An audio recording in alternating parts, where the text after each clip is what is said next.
Señoras y señores, buenas tardes. Mi nombre es Thalissa, soy doctoranda en Derecho por el programa de posgrado en Derecho y estoy haciendo esta comunicación de abertura del evento Webinário Internacional Constitucionalismo Latino-Americano, Desafios e Perspectivas em la Nueva Normalidade. E vamos passar, então, de imediato a palavra ao nosso terceiro expoente, que é o professor Diego Luna, da Universidade de Buenos Aires. Então, para nós, uma grande satisfação tê-lo conosco essa tarde. Buenas tardes, la satisfacción también es mía, estimado Liton, encantado, es un placer para mí estar de regreso en el querido Brasil, aunque más no sea por internet. Me evoca aquel gran Congreso Mundial de Filosofía del Derecho de Belo Horizonte en el año 2013, año previo al Mundial de Fútbol. Así que ojalá pueda volver a visitar este gran país hermano que es el Brasil. Por supuesto que quiero agradecer especialmente la invitación del profesor y colega Ricardo Mauricio, agradecerles a los organizadores, a todas las universidades que organizan este gran evento y por supuesto ponerme a disposición con esa generosidad con la que han hecho la apertura, invitando a conformar una red de investigadores, de intercambio, de colaboración, para la cual, por supuesto, pueden contar conmigo desde las instituciones en las que participo, de las que formo y soy parte, tanto el Departamento de Filosofía del Derecho de la Universidad de Buenos Aires, en la Facultad de Derecho, como de la Asociación Argentina de Filosofía del Derecho que integro en mi país. Es un placer también compartir el panel, por supuesto, con los dos colegas que me han precedido. Lamento Álvaro Sánchez Bravo, que ya se haya retirado, pero no quería dejar de mencionarlo.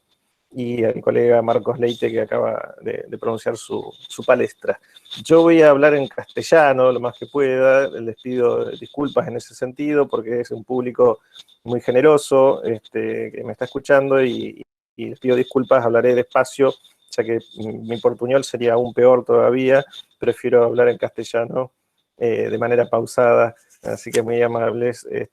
con esa dispensa que les pido, ¿sí? Trataré de ser breve también porque soy consciente de que estamos muy pasados de tiempo según el cronograma que estaba previsto, así que insumiré en la medida de lo posible 10 minutos. Por favor, Lito, en caso de que me excedan el tiempo, me avises. Y mi propuesta cuando acepté la invitación del profesor Ricardo Mauricio de integrar este panel de derechos humanos en el marco del constitucionalismo latinoamericano, le propuse abordar el tema de la sobrepoblación carcelaria en nuestra región, especialmente las condiciones materiales en que se cumplen las penas de prisión en las cárceles de la región, especialmente en Brasil y en Argentina, desde una perspectiva filosófica, que es la que yo manejo, básicamente los postulados de la teoría egológica del derecho, fundada por Carlos Cosio a mediados del siglo pasado, que tiene muchos puntos en común con la tradición de la filosofía jurídica del trialismo de Miguel Reale en Brasil, y por supuesto en Bahía con Machado Neto y su escuela egológica, que entiendo todavía tiene continuidad al día de hoy. Y me quiero valer de tres ideas filosófico-jurídicas, para poder aprovecharlas en una reflexión crítica respecto del derecho penitenciario o el derecho de ejecución penal. En definitiva, aquí, usando los términos que ya utilizaron los colegas que me precedieron, uno podría hablar del problema de la constitucionalización del derecho de ejecución penal. En materia de ejecución de las penas, me parece a mí, no hay un proceso de desconstitucionalización de los derechos, porque nunca fue constitucionalizado. Es un ámbito del derecho, o del derecho penal, el derecho a las penas, el que no ha permeado, al que no ha llegado todavía, de manera incipiente apenas en el ámbito académico, pero muy lejos en la realidad de la política penitenciaria,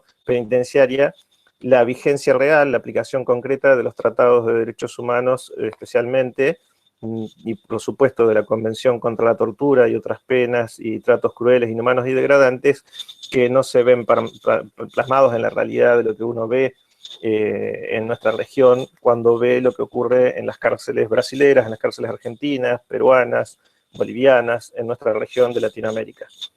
Pero bueno, yo quería plantear tres ideas que no son mías, por supuesto, pero voy a evocar a algunos autores y filósofos del derecho conocidos de América Latina y otros juristas muy queridos como Augusto Cansado Trindade, aquel juez de la Corte Interamericana que integra actualmente la Corte Internacional de Justicia, quien junto con Sergio García Ramírez, juez mexicano que tuvo la Corte y que presidió la Corte Interamericana, incorporaron hacia fines de la década del 90, del siglo pasado y comienzos de esta centuria, la idea del tiempo existencial. Por supuesto que la noción de tiempo en el derecho, de la temporalidad existencial, no era algo propio tampoco de estos juristas, sino que el mérito de ellos fue haberlo incorporado definitivamente a la jurisprudencia de la Corte Interamericana. La idea del tiempo en el derecho es algo que en el siglo XX fue discutido de una manera ya incipiente por la teoría gológica en la década del 40, es uno de los pilares fundamentales de la reformulación filosófica de la teoría del derecho, en aquella disputa temprana con el positivismo racionalista, que tanto lastre nos trae a los penalistas. Y ya se planteaba entonces que cuando uno piensa la temporalidad del derecho, tiene que darse cuenta que la temporalidad no es la temporalidad de los relojes, del calendario, sino la temporalidad humana, la temporalidad del ser humano. Y esa temporalidad tiene una temporalidad propia, existencial, denominada por entonces, un tiempo vivencial, que se vive de manera distinta según la situación existencial concreta. El ejemplo muy fácil para vivenciar es este mismo acto de escucharnos, de compartir el diálogo que estamos ahora atravesando en acto, que para algunos puede resultar tedioso y aburrido, y entonces puede parecer que tiene una duración más extensa de lo que el cronómetro o el reloj indica, y probablemente uno cuando disfruta el momento, o viendo una película, en el cine, el tiempo pasa más rápido, aunque el cronómetro marque igualmente 2 horas, puede ser que haya parecido 2 minutos. Es el tiempo vivencial en el que uno tiene, el tiempo de la espera no es el mismo del tiempo del disfrute,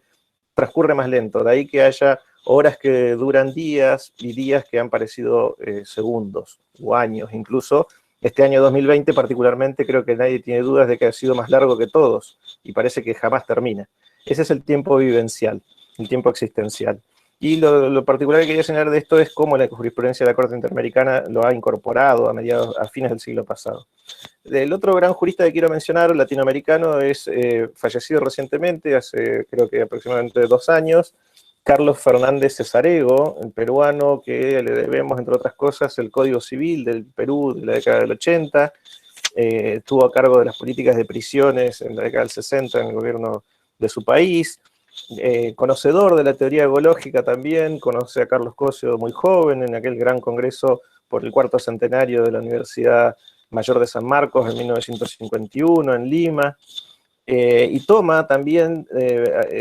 abreva en estas corrientes filosóficas que dan nacimiento en Latinoamérica tanto al trialismo de Reali como al tridimensionalismo en otras regiones, el del propio Fernando Cesarego en Perú, teorías integrativistas como la de García Rosquellas en Bolivia, y la ecológica, por supuesto, de Cosio, de la cual toma Fernández Cesarego una idea que José Manuel Vilanova desarrolla muy especialmente, que es esta noción del proyecto de vida, el proyecto existencial. También incorporado por vía de la doctrina que desarrolla Fernández Cesarego por la Corte Interamericana de Derechos Humanos, en esta misma tendencia jurisprudencial que quiero rescatar como una continuidad para el presente, que es muy valiosa y que se articula con la idea del tiempo en la medida en que muestra que lo que es el ser humano en su esencia, y acá se ha hablado de la dignidad precisamente, y de eso estamos aludiendo, es un proyecto que tiende a su realización, ¿no? Uno es un proyecto que está constantemente haciéndose y que termina solamente con la muerte, en la medida en que clausura la posibilidad de desenvolverse en el tiempo vivencial, y entonces ahí es cuando uno comprende cómo hasta el último acto de la vida de uno puede resignificar todo ese proyecto y darle un sentido distinto. Por ejemplo, el caso del mártir, el caso del héroe, o no sin necesariamente poner ejemplos tan extremos, pero para poder graficar esta idea del proyecto, uno es lo que uno se va haciendo en cada instante, cada acto hace a lo que uno es. Y entonces el proyecto de vida hace a la dignidad misma de la persona, en la medida en que el Estado no debería intermeterse en esa elección de un destino propio que se hace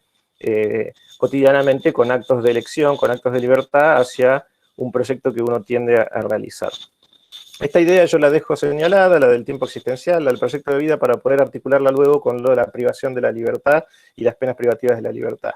Y para esto es fundamental esta tercera idea que quiero mencionar, que es la de la libertad en sentido positivo y la libertad en sentido negativo. Acá quiero evocar a dos autores, a Ana Messuti por un lado. Me pareció fenomenal escucharlo del colega Álvaro Sánchez Bravo cuando aludía a la recepción de los exiliados españoles por nuestro país, pero también a la inversa, de la recepción de España de los exiliados argentinos de la última dictadura, sobre todo cívico-militar, de la última dictadura genocida del Cono Sur, que fue aludida también por el Plan Cóndor por el colega Marcos, y que recibió, entre otras, a la colega Ana Messuti, ¿no? Una gran filósofa del derecho,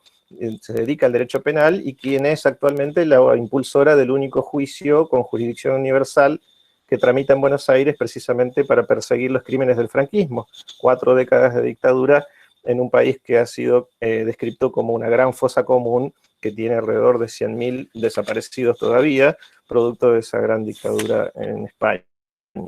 Y Ana Messuti, que se dedica a la filosofía en derecho penal, ha tomado esta idea de la libertad positiva y la libertad en sentido negativo de aquel gran y célebre ensayo de mediados del siglo pasado de Isaiah Berlin, ¿no? Isaiah Berlin planteaba estas dos ideas de la libertad para comprender qué es esto de la libertad en sentido positivo y qué es en sentido negativo. En sentido negativo es el ser libre de, estar libre de algo, no estar libre de ataduras, no estar sujeto físicamente y poder trasladarse de un espacio a otro. Pero esa libertad física, en términos euclidianos, no alcanza para definir lo que es la libertad del ser humano. La libertad del ser humano también se define por un ser libre para, es decir, en ese acto de elección de poder ser libre para realizar ese proyecto de vida, la libertad se manifiesta en sentido positivo. No se agota la descripción de la libertad humana en solo señalar que uno es libre de, que no está sujeto físicamente. Uno es libre para, esa libertad la utiliza para algo, para hacer lo que uno quiere hacer.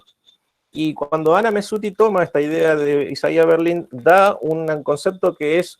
como decía el colega Marco recién, en materia de derechos humanos es revolucionario, porque permite repensar de una manera revolucionaria, en términos teóricos, lo que es la privación de libertad, es decir, las penas privativas de libertad. ¿De qué privan las penas privativas de libertad?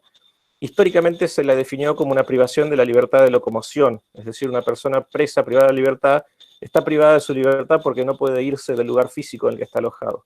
Pero resulta que con solo comprender filosóficamente que la libertad del ser humano es algo más que esa posibilidad de trasladarse, uno advierte que de lo que las penas privativas de libertad estuvieron privando siempre fue de la posibilidad misma de realizar el proyecto de vida. ¿Sí? Una pena privativa de libertad, además de ser una pena corporal, es una pena que en esencia restringe el ámbito de desenvolvimiento de la libertad humana. El proyecto de vida queda modificado,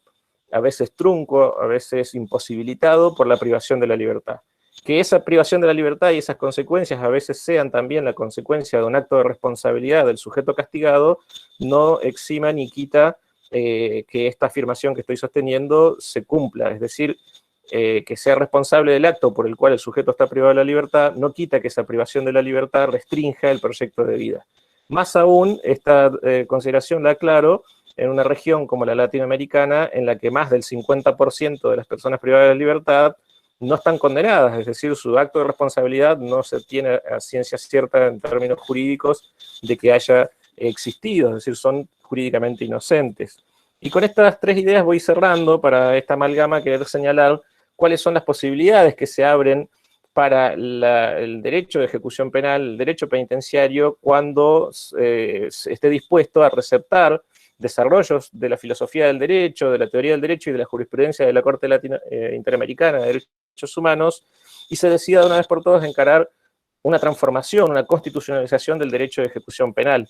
Hemos publicado recientemente, con un libro dirigido por el colega Pablo Baccani, un libro colectivo que hemos denominado Derecho Penal y Penas Ilícitas hacia un nuevo paradigma post-pandemia. ¿Sí? Es decir, poder pensar un nuevo paradigma que constitucionalice los derechos humanos en materia de ejecución penal, y creemos que algunas de estas ideas son fundamentales para poder encarar ese proceso de constitucionalización del ámbito de los derechos de ejecución penal.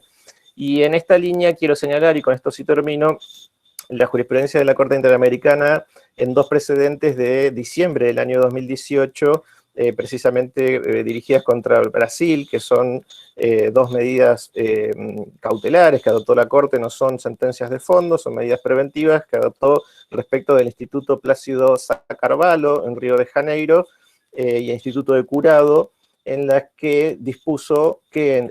teniendo en cuenta las condiciones de tortura que padecían las personas privadas de libertad en esas cárceles y el exceso sobre todo de sobrepoblación en un 200%, una duplicación de la capacidad de los establecimientos, que se compensara ese tiempo de padecimiento en una medida que duplicara el tiempo de cronológico. Matemáticamente en un 2 por 1, es decir, una persona que haya padecido un año de encierro en esas condiciones debería computársele como si hubiera transcurrido 2, porque vivir en esas condiciones tortuosas no es lo mismo y equivale a un nivel más gravoso, más grave de condiciones de cercenamiento de sus derechos humanos. Espero haber sido claro en mi exposición, breve sobre todo, que era mi objetivo, y con esto los saludo, les agradezco y me despido entonces, quedo a disposición para un diálogo posterior, si es que hay tiempo, y trataré de compartir con ustedes la jornada el mayor tiempo que me permitan también las otras obligaciones docentes que todos tenemos en este contexto. Muchísimas gracias. Gracias. Gostaríamos de agradecer imensamente as palavras do professor Diego Luna, né?